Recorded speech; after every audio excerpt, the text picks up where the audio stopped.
आप देख रहे हैं अल्फा डिफेंस हिंदी में आपका स्वागत है। आज के इस वीडियो में हम लोग बात करने वाले हैं भारतीय वायुसेना के MiG-29 को मिलने वाले एक नए वेपन सिस्टम के बारे में और समझने की कोशिश करेंगे कि ये नया वेपन सिस्टम किस तरीके से चीजों को पूरी तरीके से बदल कर रख देगा। आइए पहले समझ लेते हैं अपडेट को और फिर बात करेंगे इस वेपन सिस्टम की क्षमताओं की, जिसके चलते भारतीय वायुसेना की क्षमताएं बहुत ज्यादा बढ़ेंगी और पाकिस्तान के लिए चीजें बहुत ज्यादा खराब हो जाएंगी। भारतीय वायुसेना की तरफ से एक रिक्वेस्ट फॉर प्रपोजल रिलीज किया गया है और इस रिक्वेस्ट फॉर प्रपोजल के हिसाब से भारतीय वायुसेना के MiG-29 फाइटर जेट्स के साथ में स्टैंड ऑफ वेपन इंटीग्रेट किए जाएंगे और इन वेपन सिस्टम्स की रेंज 180 किलोमीटर से ज्यादा की होने वाली है। अगर आप डॉट्स को कनेक्ट करेंगे तो मोस्ट लाइकली आपको समझ में आएगा कि यहाँ पर बात हो रही है रुद्रम 1 और रैम्पेज कैटेगरी की मिसाइल सिस्टम्स के बारे में। आप सभी को याद होगा कुछ समय पहले मैंने आपको एक अपडेट दिया था कि भारतीय नौसेना के MiG-29 के फाइटर जेट्स के साथ में इजरायली ओरिजिन की rampage missile system already integrate कर दी गई है और इसको गोवा के पास में टेस्ट भी किया जा चुका है।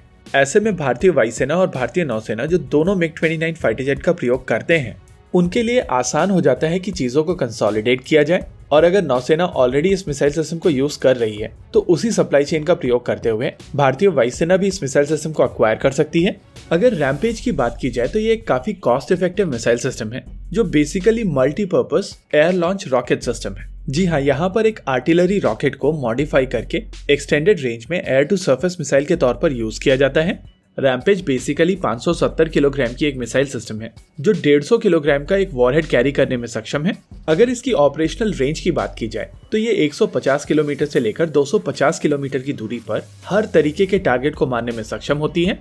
लेकिन स्पेसिफिकली इस मिसाइल सिस्टम को एनिमी के हाई वैल्यू टारगेट्स जैसे कि radar, communication centre, weapon storage facilities और एयरफील्ड्स को डिस्ट्रॉय करने के लिए बनाया गया है। ये चीज हम सभी जानते हैं कि भारतीय वायुसेना की MiG-29 इस समय श्रीनगर और पठानकोट में स्थित है और जैसे ही ये मिसाइल सिस्टम इन एयरक्राफ्ट के ऊपर आ जाएगी, भारतीय वायुसेना के इन मल्टी रोल फाइटर जेट्स की स्टैंड ऑफ रेंज से मार करने की क्षमता सिग्निफिकेंटली बढ़ जाएगी।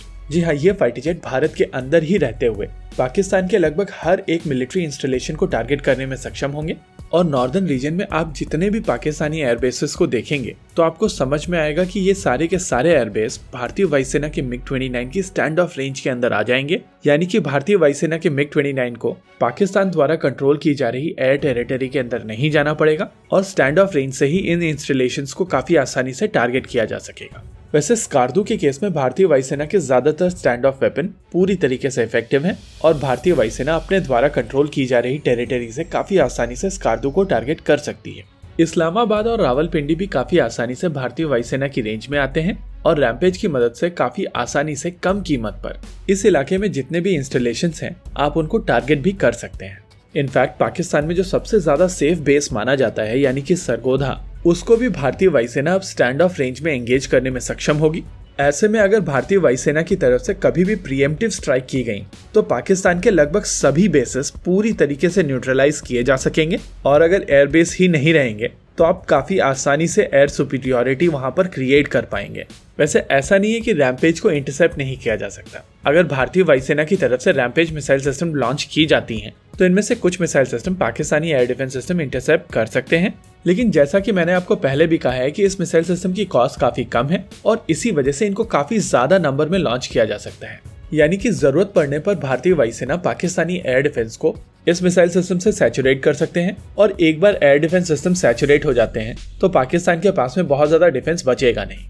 ओवरऑल भारतीय वायुसेना का ये मूव उनको एक ऐसी क्षमता देगा जिससे पाकिस्तान के सारे एयरबेसेस बहुत ज्यादा वल्नरेबल हो जाएंगे और इसी वजह से ये मूव एक बहुत सिग्निफिकेंट मूव है।